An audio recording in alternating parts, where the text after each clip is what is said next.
Czares.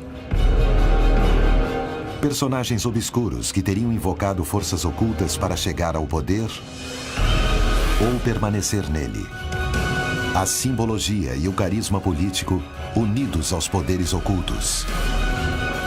Até que ponto é possível que em plenos séculos 20 e 21 isso seja real? O que se esconde por trás das histórias dos bruxos do poder que, desde as guerras de independência, estão presentes nos círculos mais conspícuos do poder político da América Latina? Até onde chegam realmente os poderes de praticar a bruxaria?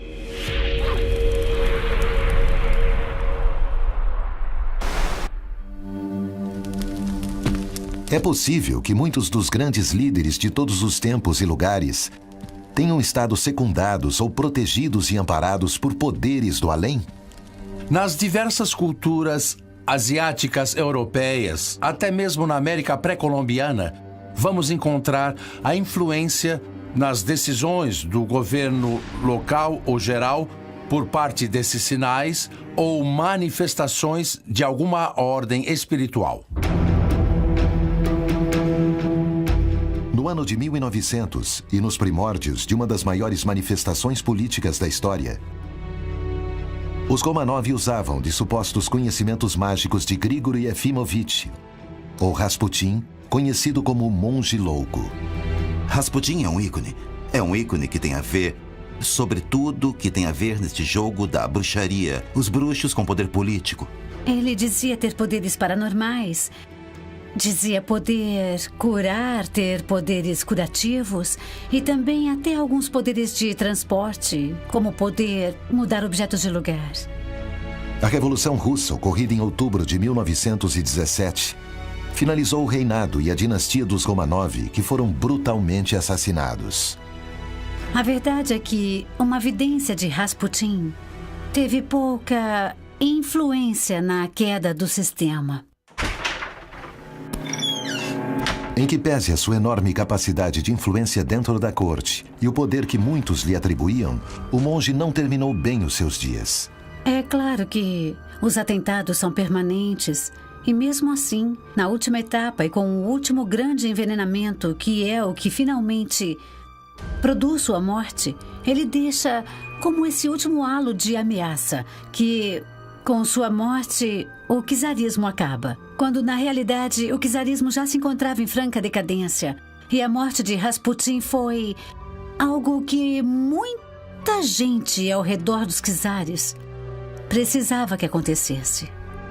O ascendente de Rasputin na corte dos Romanov transcendeu fronteiras. A fascinação que o personagem exerceu parece continuar vigente. No entanto, Rasputin foi a exceção ou a regra na história?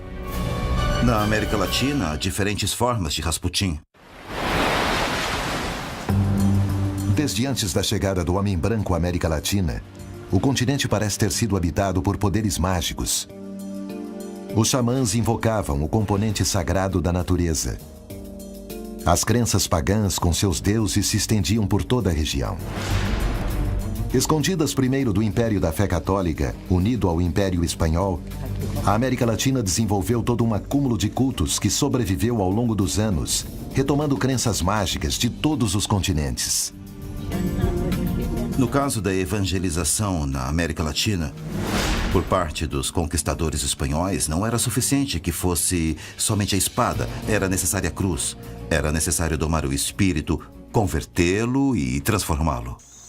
Os cultos dos antigos, as lendas sobre a origem de cada montanha, de cada rio, os nomes dos lugares foram proibidos, negados, apagados. A igreja descarregou seus chicotes sobre todas por igual, mas não foi suficiente. Apesar da Inquisição, sobreviveu por muito tempo esse conceito da feitiçaria, do xamanismo. Todas essas questões que para a Igreja Católica são bruxaria, mas para as pessoas são uma forma de entender seu vínculo com o mundo. A bruxaria fincou raízes na espiritualidade americana e deu origem a novas religiões. Os cultos que os africanos trouxeram tiveram de ser adaptados, mas sobreviveram e agora estão em toda parte. O que aconteceu na América Latina? Um continente atravessado pela magia?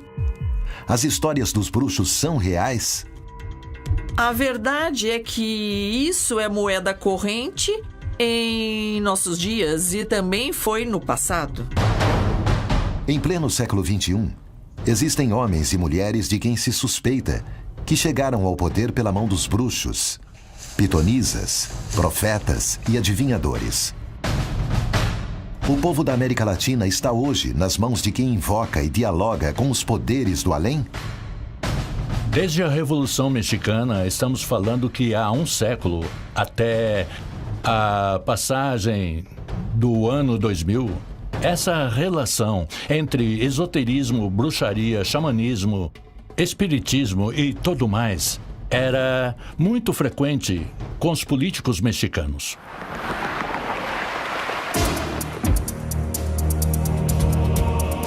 No dia 1º de dezembro de 2000, Vicente Fox assumia a presidência de um dos maiores países da região, o México.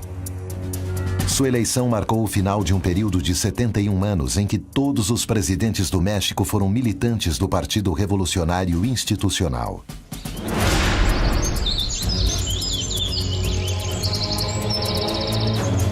Vicente Fox passou seus primeiros anos no rancho San Cristóbal, na companhia de 8 irmãos. Em 1988, foi eleito deputado federal pelo estado de Guanajuato. Ali conhece Marta Sahagún, uma ex-professora de inglês, a quem nomeia porta-voz durante seu governo em Guanajuato e mais tarde porta-voz da presidência, o que a levou a adquirir um elevado protagonismo nos meios de comunicação e um alto nível de popularidade.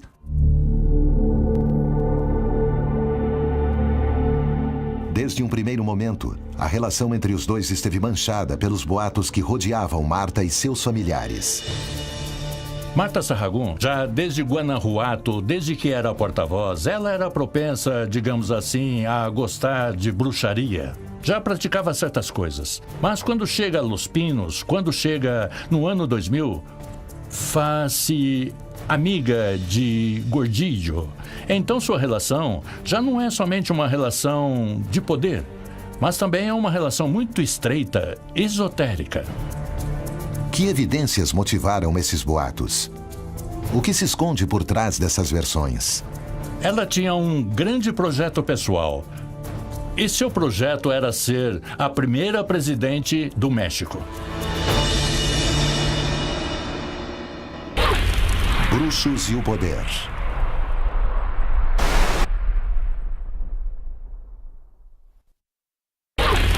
Bruxos e o poder.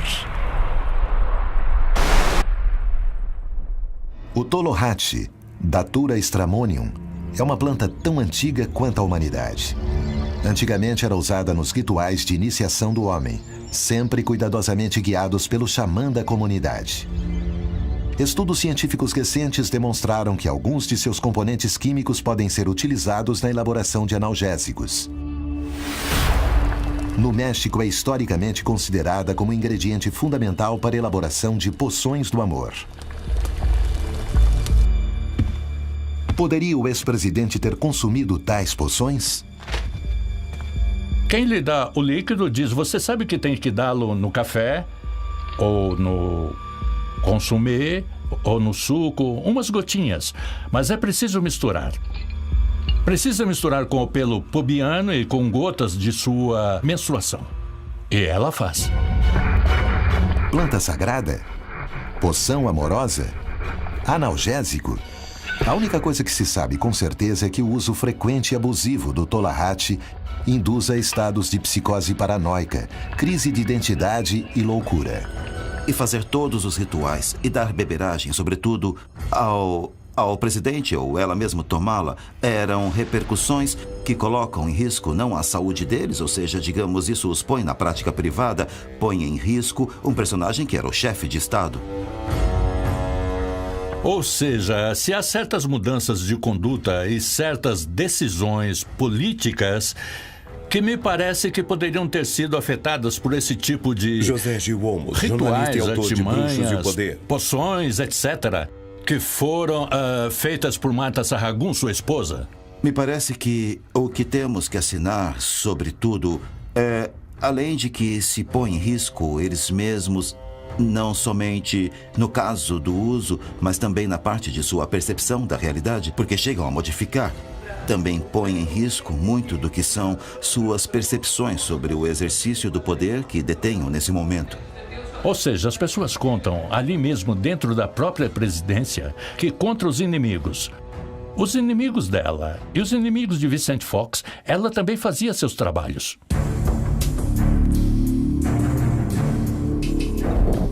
Faziam fotos. E essas fotos, depois...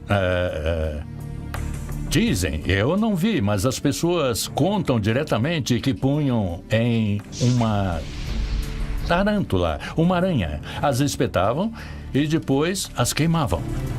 Até onde poderia ter chegado a ambição de sua mulher?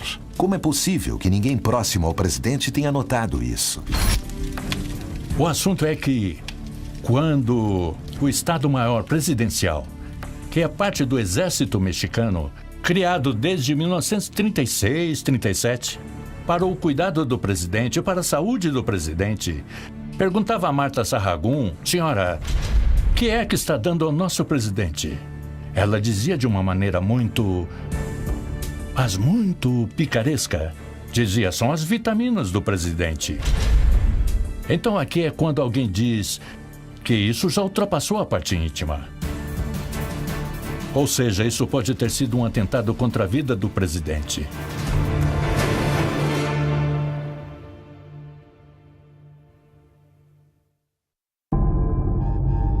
Vicente Fox confessa posteriormente que muitas das ações que ele tomava era para confirmar Marta Sahagún para que ela fosse a candidata presidencial. No entanto, Marta não conseguiu assumir o poder que ambicionava. Fracassou alguma coisa em sua tarefa? Ou estamos diante da prova mais cabal de que nenhuma dessas práticas pode chegar a produzir efeito? Mito? Realidade? Até que ponto os círculos mais conspícuos do poder apelam para sacerdotes, pitonisas, adivinhos e bruxos para conseguir chegar ao governo e manter-se no poder? Qual a verdade por trás desses boatos? Em sociedades como a nossa, entender que um político, que um líder tem como apoio uma figura espiritual que possa lhe dar conselhos e, sobretudo, que possa protegê-lo, seja uma bruxa, seja um curandeiro, seja um xamã, creio que não é algo que nos surpreenda.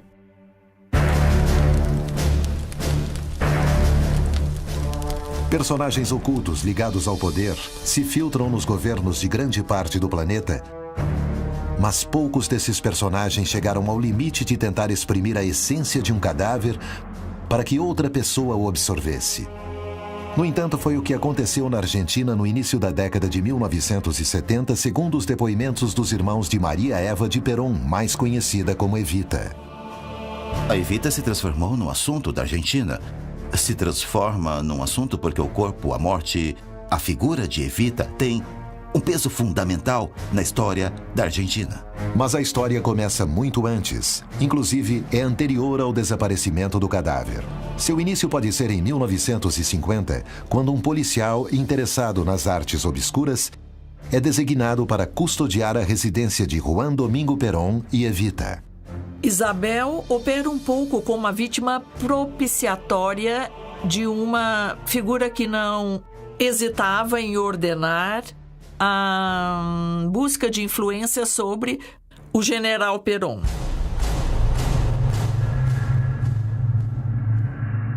José López Rega foi, de acordo com seu biógrafo, um menino introvertido e calado, com um profundo interesse em assuntos espirituais e religiosos.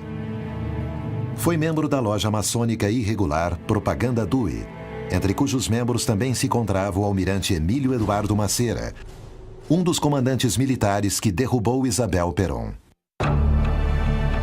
López Rega entrava pela primeira vez em contato com o poder político na Argentina. Segundo seus estudos esotéricos, ele estava destinado a algo importante. No entanto, deveriam passar mais 15 anos para que o obscuro policial começasse a se transformar no Rasputin da Argentina. Esse homem também tinha transações com o sobrenatural maléfico. Pouco tempo depois, o bruxo se mudaria para Madrid para trabalhar junto com Isabel em um plano esotérico para restituir o general Perón ao governo da Argentina. No entanto, um fato impensado faria com que todo o plano mudasse para sempre. Bruxos e o poder.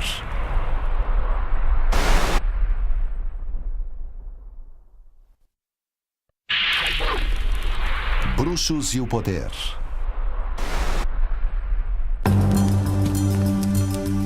As histórias sobre bruxos e o poder não são novas. Na Argentina, José López Rega e Maria Estela Martínez de Perón haviam conseguido fechar um círculo íntimo e esotérico ao redor do general Juan Domingo Perón, que ainda se encontrava exilado em Madrid, mas já planejava seu retorno à Argentina. As intenções de López Rega mudaram quando, no dia 4 de setembro de 1971, o cadáver de Evita, que havia sido roubado após o golpe de Estado que Perón havia sofrido em 1955, foi restituído. O líder argentino decidiu mantê-lo no pavimento superior de sua residência. A partir deste momento, tanto Maria Estela quanto López Rega começariam uma relação particular com o corpo mumificado. Na América Latina, há diferentes formas de Rasputin. Sim, sabemos muito bem que a influência de López Rega sobre Isabelita era absolutamente total. E que em alguns momentos isso foi visto claramente, que até os discursos, o que tinha que dizer, quem ditava era López Rega. De maneira que podemos dizer menos visível, mas que isso efetivamente ocorreu. Evita havia sido uma das figuras femininas mais importantes da história da Argentina e seu carisma havia ultrapassado amplamente as fronteiras do país. López Rega considerava que sua protetora devia ter esse mesmo carisma quando regressasse à Argentina junto com Perón. Nesse caso, José López Rega, o que faz, sobretudo a partir do jogo de energias e o jogo dos espíritos que lhe dão a força e que o corpo de Evita, que é o Vox Populi, embora não tenha sido totalmente comprovado que seja uma manipulação tão direta, que é transmitir a legitimidade, a força de Evita, desse corpo inerte, a Isabel Perón. Ao chegar ao conhecimento de Perón, os rituais foram suspensos. A verdade é que, morto o general e o governo errático levado a cabo por sua viúva e seu obscuro conselheiro, desencadeou um golpe militar que se transformou na ditadura mais sangrenta que se conheceu na América do Sul. Na realidade, os malefícios de López Rega são menos pela bruxaria que pelas ações monstruosas e criminais que causou. Evita continua sendo invocada. Quem a invoca é Isabelita Perón. Menem a invocou. Ela continua sendo invocada agora pela presidenta Cristina Kirchner. E ela continua sendo invocada para propósitos diferentes. Mas a figura está ali. As histórias sobre os bruxos do poder causam fascinação e temor ao mesmo tempo, despertando o receio das ciências e da sociedade civil. Os homens poderosos estão dispostos a tudo com o objetivo de se manter nas esferas mais altas? Há uma lei de correspondência. Se o que esse governante procura é realizar, por meio do poder, uma obra social positiva, encontrará forças e energia que o acompanhem nessa direção. Se o que ele busca é a ambição, é o controle, o domínio, a expansão, também encontrará forças e energia que irão nessa direção.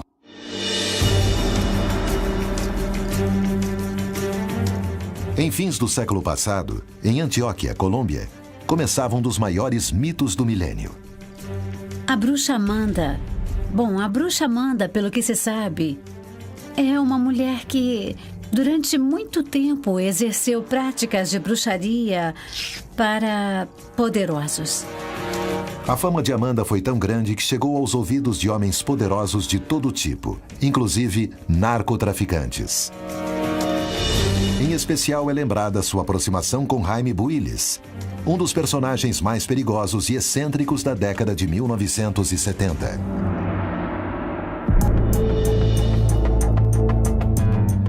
A influência de Amanda era cada vez mais notória sobre a vida política da região. Porque os narcotraficantes eram camponeses. E não podiam pedir à Virgem Maria que, por favor, esse ano não cheguem os soldados que vão matá-los. Que, por favor, esse ano tenha um bom cultivo de papoula ou maconha. Não se pede isso a Jesus, não é? Então eles devem pedir a outra pessoa.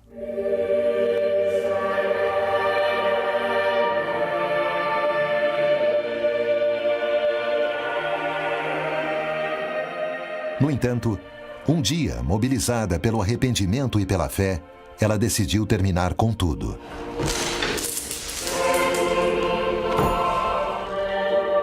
Quando ela volta a entrar em contato com a fé católica e volta a frequentar a igreja, ela se limpa do mundo anterior do qual fazia parte e retoma um caminho de purificação, deixando esta vida para trás. Atualmente, Amanda se encontra retirada da vida, ligada aos poderes ocultos. É advogada e educadora e se converteu na fé católica. Mãos pra cima! Anda, mãos pra cima! A vida de Jaime Builes terminou tragicamente pouco depois, quando foi capturado, torturado e assassinado.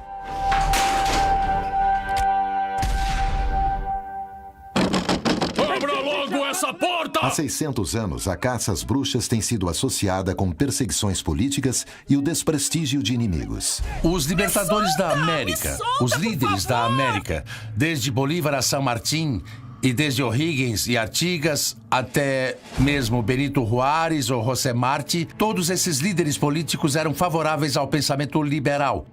De alguma maneira enfrentavam o poder da Igreja Católica na América, foram promotores do Estado laico, da separação da Igreja e do Estado. A Inquisição atuou de frente a eles e contra eles, e de alguma maneira todos esses líderes tiveram que enfrentar os inquisidores e trataram de colocá-los em seu lugar. Pois os bruxos e as bruxas não eram outra coisa mais que o antecedente direto dos cientistas. Bruxos e bruxas faziam experiências com a natureza. Os exorcismos e as lutas contra os bruxos não são uma coisa nova. Desde sempre, o poder instaurou o teor às suas artes e à sua figura. Eles passaram de privilegiados nas antigas civilizações para perseguidos durante a Inquisição. A bruxaria, o conceito de bruxaria ligado à parte demoníaca, surge com a Igreja Católica. Mas a bruxaria inclui feitiçaria e a feitiçaria não tem nada dessa parte curativa. As forças adivinhatórias, o entender para onde vamos, qual é a minha transcendência? Tem a ver com a parte mágica? Como me comunico? Tudo isso foi considerado como uma única coisa e disseram que está ligado com o diabo. A perseguição foi uma disputa entre poderes do além, de origem distinta, ou foi uma maneira de acabar com os adversários políticos? A Igreja Católica, nesse caso, sataniza coisas que não entende porque simplesmente não quer que exista, não é? A perseguição começou contra o povo judeu e populações inteiras foram arrasadas. Mas rapidamente, a ira encontrou novas vítimas. Cada vez que aparecia uma pessoa, geralmente eram mulheres, que manifestava ter algum tipo de faculdade especial, porque entrava em estado de transe ou de êxtase e se manifestavam entidades diversas. Ali, a Inquisição, de forma genérica, chamou a isso bruxaria. E na Inquisição, durante o processo de Inquisição, 85% dos julgamentos foram contra mulheres. A pergunta é, por que as mulheres?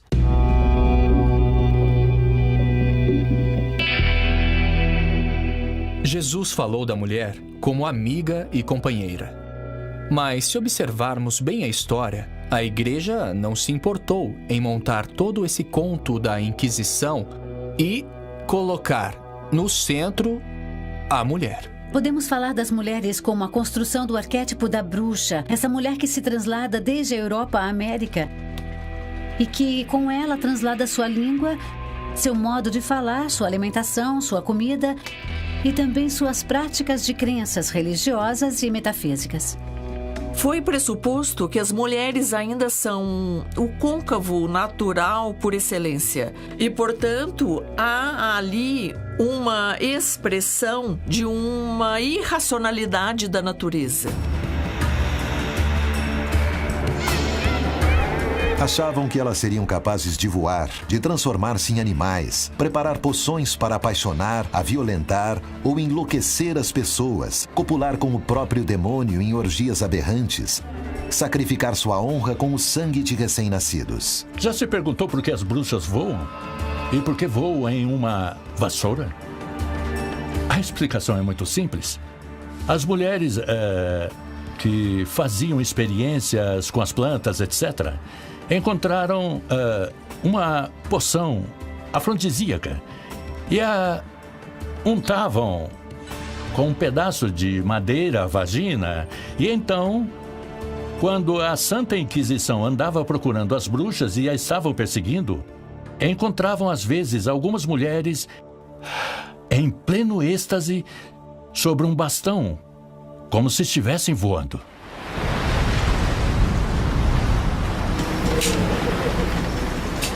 No entanto, por trás da motivação supersticiosa que houve na caça às bruxas da Inquisição, historiadores mais recentes acreditam ver uma motivação política que teria desencadeado essa caça. Na história dos povos originários, não deixou de haver perseguições em torno das divindades que podem estar contrapostas ou ao que se pode chamar de dons, que tem algumas figuras regentes. E digamos até que já houve hipóteses sobre guerras nesse sentido, não é? A bruxaria, de alguma maneira, surgiu como um mecanismo de proteção desses povos diante da invasão religiosa do conquistador.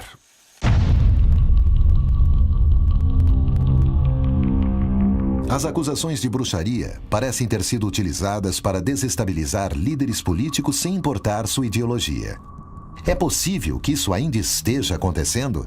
A força que tem a Igreja Católica já não é a perseguição que era há alguns séculos, na tortura. Agora é uma expressão mais de sanção social e de sanção moral, é isso? Se te acusam de bruxo ou de praticar qualquer crença pagã, as pessoas começam a te olhar de outro jeito, a te apontar na rua. México, o gigante ao sul do Rio Grande. Berço de grande parte da tradição cultural latino-americana. É também um gigantesco caldeirão onde se misturam política, poder e bruxaria. Elba Esther Gordillo iniciou sua carreira política no Sindicato de Trabalhadores da Educação no México. Seus inimigos eram muitos e estiveram a ponto de derrotá-la.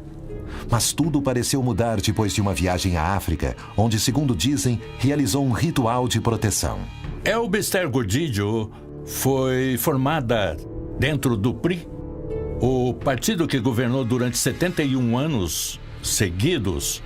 Foi deputada, foi senadora, ou seja, era como uma criação do sistema político mexicano. Sobre Elba Gordillo, chegaram a dizer que ela realizou um feitiço para que mais de 5 milhões de pessoas votassem nela. Poderia uma decisão tão séria ser resultado de um feitiço? Como pode alguém desenvolver uma sugestão tão grande e tão poderosa? Bruxos e o poder.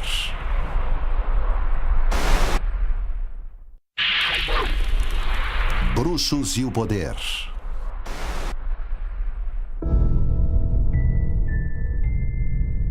Muitos são os personagens latino-americanos que foram acusados de ter sido influenciados pelo poder da bruxaria. Elba Esther Gordillo, chamada a Mestra, é uma delas. Dizem que seu poder crescia no mesmo ritmo que seus inimigos. Mas tudo pareceu mudar depois de uma viagem à África, onde teria realizado um estranho ritual. A que se refere exatamente esse boato? Quais são os alcances dessas velhas crenças? Dizem que Elba Gordillo foi quem instruiu Marta Sahagún para que, mediante sortilégio, chegasse a se transformar em primeira-dama do presidente Vicente Fox. O mesmo presidente cujas decisões erráticas o levaram ao abismo. Foi deputada, foi senadora. Ou seja, era como uma criação do sistema político mexicano de parte do PRI. E quando chega Vicente Fox, que era de outro partido, ela é a mais beneficiada. A mesma Elba Esther Gordillo, que foi para a cadeia acusada de malversar fundos públicos para o seu bem-estar. Quando Ernesto Zedillo vence, ele dá uma ordem, que se comece a investigar Elba Esther Gordillo. Então ela fala com seus assessores espirituais, ou seja, com seus bruxos. E aí é quando lhe fazem uma recomendação, pois esse trabalho é muito difícil que se faça no México.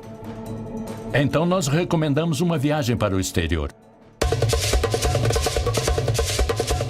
O caso de Elba Esther de ir até a Nigéria e praticar um ritual, um sacrifício de um animal, nesse caso um leão, para que tivesse a força, tem a ver com o que se convencionou chamar de santeria. Era como um intercâmbio. Sacrifico o animal, deposito tudo que tenha ofendido as divindades e elas me devolvem uma nova força através desse animal. Na África dizem a ela que vão fazer um trabalho de proteção, mas que ela deve pagar com a morte de um ser próximo. Ela não se importa e aceita.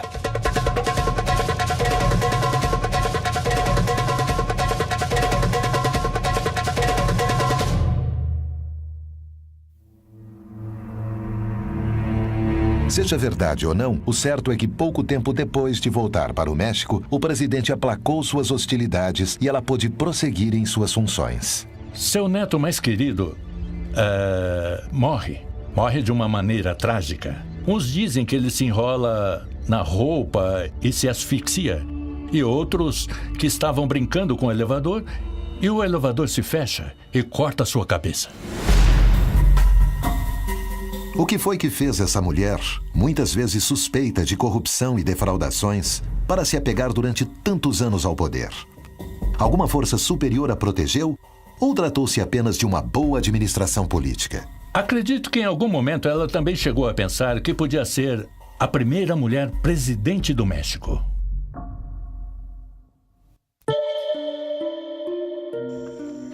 Até onde chega o reconhecimento do poder esotérico?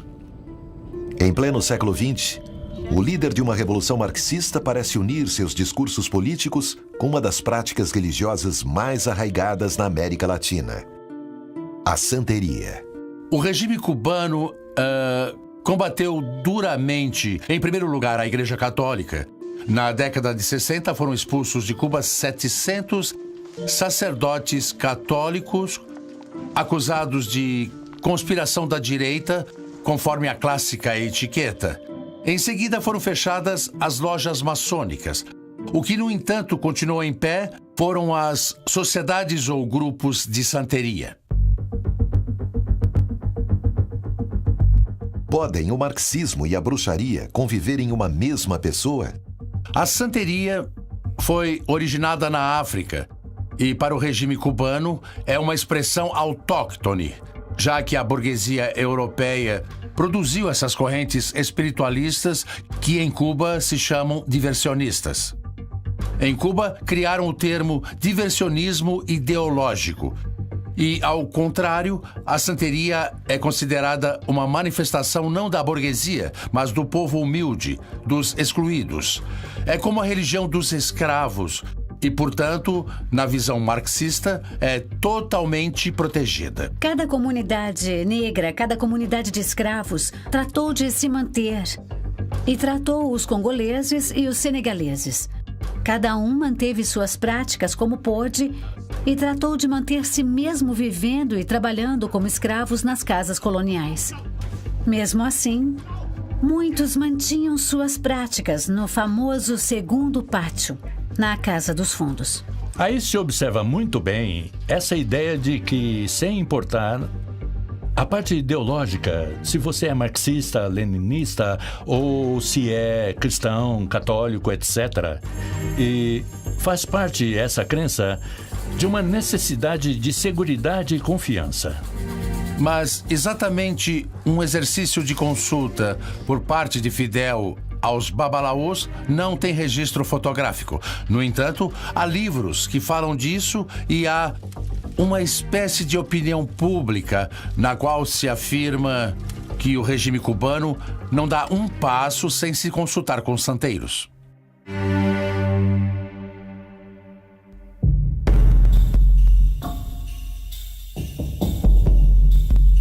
O sincretismo entre as religiões africanas, a magia negra francesa e o catolicismo resultaram numa religião que em pleno século XX teria gerado uma confluência única entre o poder e a bruxaria. O convulsionado povo haitiano seria o epicentro dessa bruxaria totalmente diferente. E quem mais bem interpretou isso foi François Duvalier.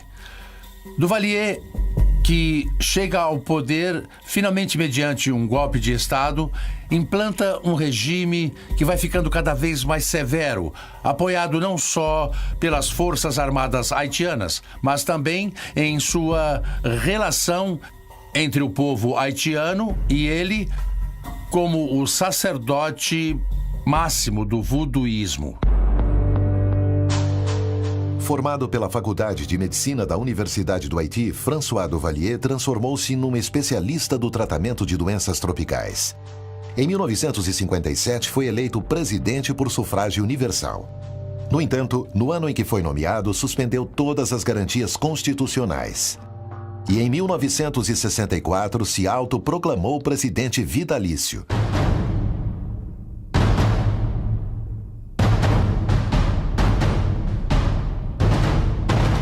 Mas será que os zumbis existem realmente?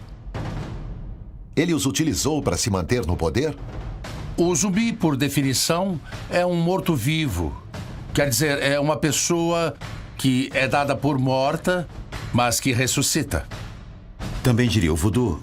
Ou os zumbis, por exemplo, no Haiti. Os zumbis existem e isso já foi demonstrado com a parte química, com a parte do peixe-boi que se chega a consumir essa toxina. Sim, que pode ser lida como uma parte de bruxaria, como de feitiço, mas também pode se entender de outro jeito. É real, sim, é real. A explicação pode ser diversa. E as pessoas acreditam.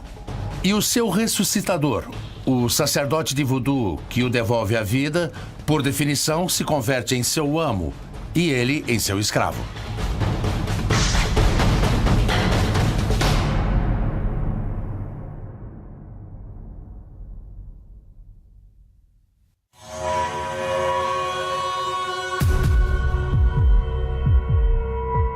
Dizem que um dos elementos que Duvalier mais utilizou enquanto esteve no poder foi um séquito de zumbis.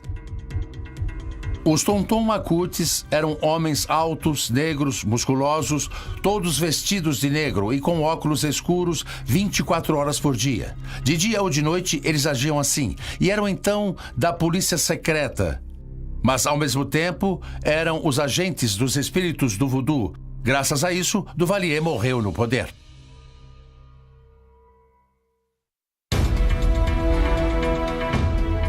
Os boatos de grandes figuras políticas que possuíram poderes divinos se estendem por todo o continente e se aplicam a todos por igual, sem importar sua ideologia. Os boatos desse tipo não conhecem ideologia nem partido político. Simplesmente se espalham sobre todos os mandatários do continente e isso inclui as mulheres. Ao longo da história, as mulheres tiveram um papel fundamental na vida de figuras políticas-chave do continente. Marta Sarragún, Eva Duarte de Perón, Isabel Martinez de Perón, são algumas das mulheres que aconselharam seus maridos, amantes, que foram acusadas de enganá-los, de controlá-los. E desse boato não escapa a mulher de outro líder, a primeira-dama da Nicarágua. Em 1979, Daniel Ortega ganhou fama internacional como novo líder socialista latino-americano. Vestido de verde-oliva, rodeado pelo povo, artistas e poetas, suas primeiras medidas o identificaram diretamente com outro líder revolucionário, Fidel Castro. Está casado com Rosário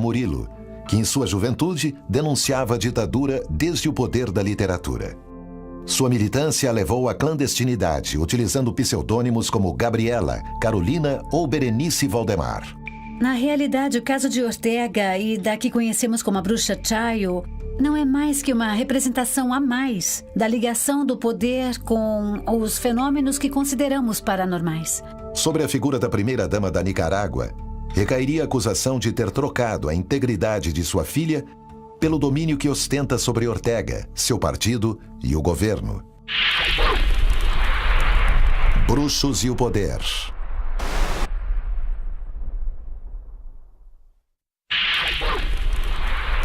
Bruxos e o poder.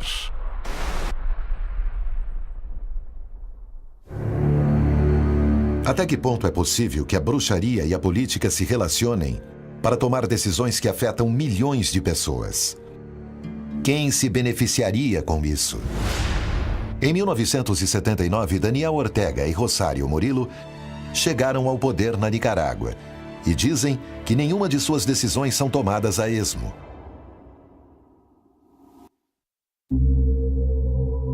Manágua, Nicarágua. A mulher do líder sandinista, Daniel Ortega, nunca ocultou sua impressionante amplitude espiritual.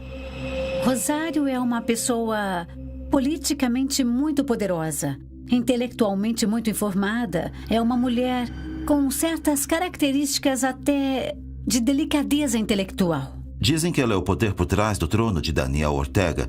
E sendo o poder por trás do trono nessa ideia da bruxa como a manipuladora, a executora, a que controla os fios do poder, se autodenomina bruxa. 30 anos depois, o casal Ortega-Murillo parece ter conseguido perpetuar-se no poder. Uma coisa certamente inexplicável, com a crise econômica e a furiosa crítica opositora, que chamou seu governo diretamente de o Reino de Merlin. E muito se comentou na Nicarágua sobre o caso de Daniel Ortega. E Ernesto Cardenal reconhece que ele tem um problema de lúpus. E muitas atividades Daniel Ortega precisa realizar à noite. Para tudo o que ela vai fazer, ela se consulta com os bruxos. Quer dizer, nada é deixado ao azar.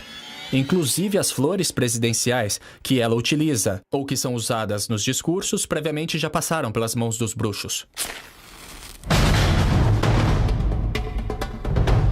A lenda negra do casal presidencial se apoia em fortes indícios. No entanto, Ortega ganhou cada eleição de maneira indiscutível e continua tendo o apoio das bases populares. Um espectro social que se caracteriza por sua intensa religiosidade. Portanto, eu diria que combina com o arquétipo perfeito da construção da imagem da bruxa. Uma mulher que tem o poder, que está perto do poder, que vive com o poder, que influencia esse poder e que, além disso, tem informação e conhecimento que pode distribuir e usar segundo sua conveniência.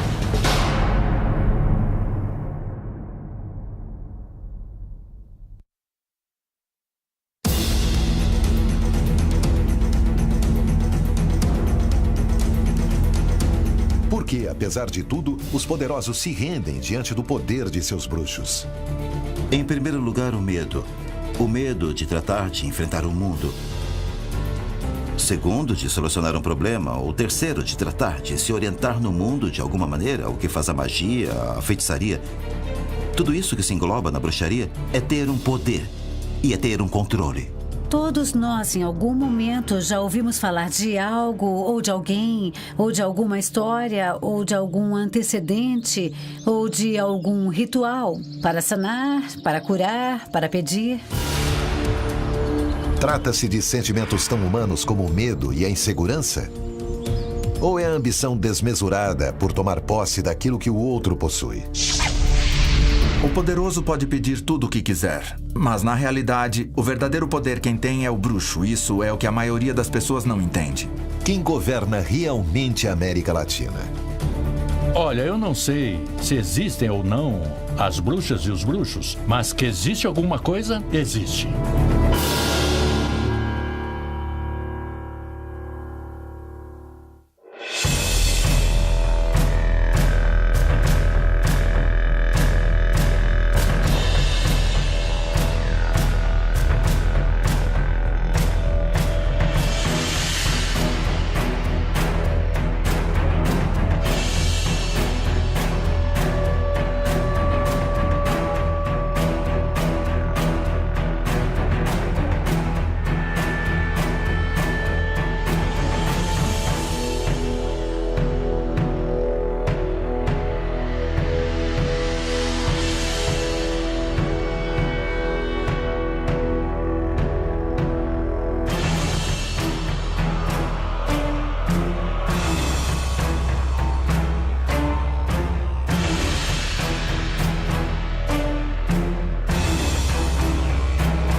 Czares. Personagens obscuros que teriam invocado forças ocultas para chegar ao poder ou permanecer nele. A simbologia e o carisma político unidos aos poderes ocultos. Até que ponto é possível que em plenos séculos 20 e 21 isso seja real? O que se esconde por trás das histórias dos bruxos do poder que, desde as guerras de independência, estão presentes nos círculos mais conspícuos do poder político da América Latina? Até onde chegam realmente os poderes de praticar a bruxaria?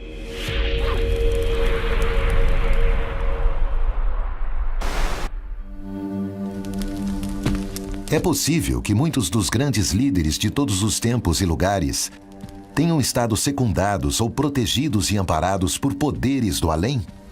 Nas diversas culturas asiáticas, europeias, até mesmo na América pré-colombiana, vamos encontrar a influência nas decisões do governo local ou geral por parte desses sinais ou manifestações de alguma ordem espiritual. No ano de 1900 e nos primórdios de uma das maiores manifestações políticas da história, os Romanov usavam de supostos conhecimentos mágicos de Grigori Efimovich, ou Rasputin, conhecido como Desde antes da chegada do homem branco à América Latina, o continente parece ter sido habitado por poderes mágicos. Os xamãs invocavam o componente sagrado da natureza. As crenças pagãs com seus deuses se estendiam por toda a região. Escondidas primeiro do Império da Fé Católica, unido ao Império Espanhol, a América Latina desenvolveu todo um acúmulo de cultos que sobreviveu ao longo dos anos, retomando crenças mágicas de todos os continentes.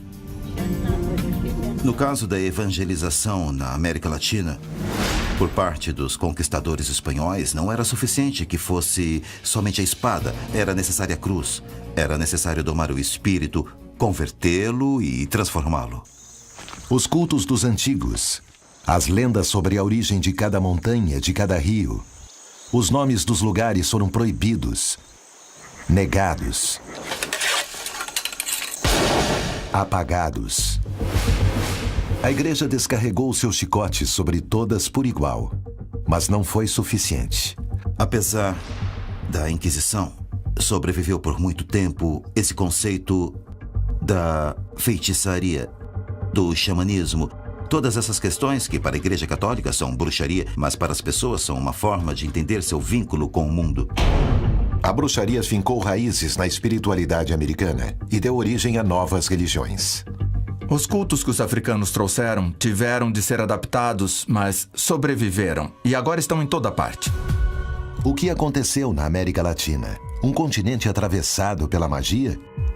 As histórias dos bruxos são reais? A verdade é que isso é moeda corrente em nossos dias e também foi no passado. Em pleno século XXI, existem homens e mulheres de quem se suspeita que chegaram ao poder pela mão dos bruxos, pitonisas, profetas e adivinhadores. O povo da América Latina está hoje nas mãos de quem invoca e dialoga com os poderes do além? Desde a Revolução Mexicana, estamos falando que há um século, até a passagem do ano 2000, essa relação entre esoterismo, bruxaria, xamanismo, espiritismo e tudo mais era muito frequente com os políticos mexicanos.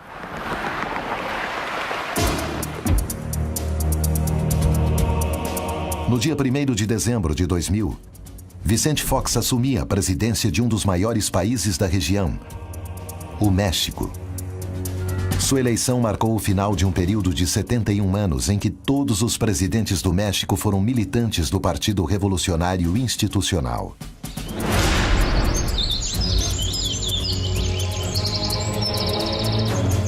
Vicente Fox passou seus primeiros anos no rancho San Cristóbal, na companhia de 8 irmãos. Em 1988, foi eleito deputado federal pelo estado de Guanajuato. Ali conhece Marta Sahagún, uma ex-professora de inglês, a quem nomeia porta-voz durante seu governo em Guanajuato e mais tarde um Xilouco. Rasputin é um ícone. É um ícone que tem a ver sobre tudo que tem a ver neste jogo da bruxaria. Os bruxos com poder político. Ele dizia ter poderes paranormais. Dizia poder curar, ter poderes curativos e também até alguns poderes de transporte, como poder mudar objetos de lugar. A Revolução Russa, ocorrida em outubro de 1917, finalizou o reinado e a dinastia dos Romanov, que foram brutalmente assassinados. A verdade é que uma vidência de Rasputin teve pouca influência na queda do sistema. Em que pese a sua enorme capacidade de influência dentro da corte e o poder que muitos lhe atribuíam, o monge não terminou bem os seus dias. É claro que os atentados são permanentes e mesmo assim, na última etapa e com o último grande envenenamento, que é o que finalmente produz sua morte, ele deixa como esse último halo de ameaça que, com sua morte, o czarismo acaba. Quando, na realidade, o czarismo já se encontrava em franca decadência. E a morte de Rasputin foi algo que muita gente ao redor dos czares precisava que acontecesse. O ascendente de Rasputin na corte dos Romanov transcendeu fronteiras. A fascinação que o personagem exerceu parece continuar vigente. No entanto, Rasputin foi a exceção ou a regra na história? Na América Latina, há diferentes formas de Rasputin. Porta-voz da presidência, o que a levou a adquirir um elevado protagonismo nos meios de comunicação e um alto nível de popularidade.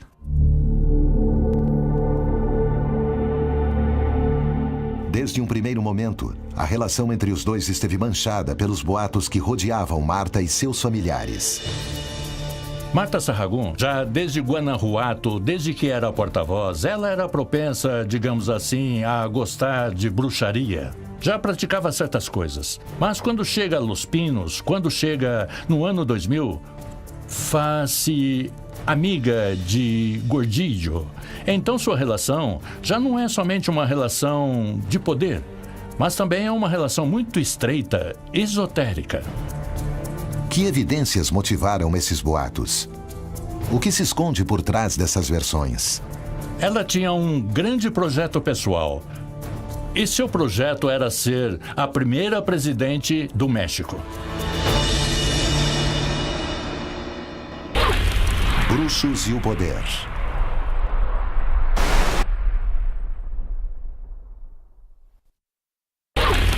Bruxos e o poder.